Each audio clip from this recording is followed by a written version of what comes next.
ზუგდიდში აქტიურად მიმდინარეობს შიდა სახელმწიფოებრივი გზების რეაბილიტაცია. ანაკლის მიმართულებით იწყება სამუშაოები 4 კილომეტრამდე საგზაო ინფრასტრუქტურის მოწყობის, რაც მნიშვნელოვანი არის როგორც ტურისტულად გადაადგილებისთვის, ასევე ადგილობრივი მოსახლეობისთვის. აქვე მნიშვნელოვანია, რომ დამატებით 4 ქუჩაზე ცენტრალური მოედნის და ცენტრალური ბულვარის კეთილმოწყობის პროცესი დაიწყო და აღნიშნული პროცესი გაგრძელდება წლის ბოლომდე და წლის ბოლომდე ზუგდიდში 60-მდე გზის სრული რეაბილიტაცია განხორციელდება.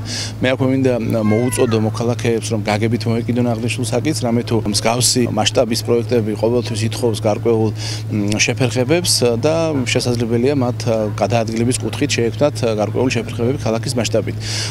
ჩვენი მხრიდან დამატებით იქნება მათთვის ცნობილი ის ლოკაციები, თუ სად იქნება გადაადგილების შეზღუდვა და მათ წინასწარ უხდი ბოდის ამ შეფერხებისთვის.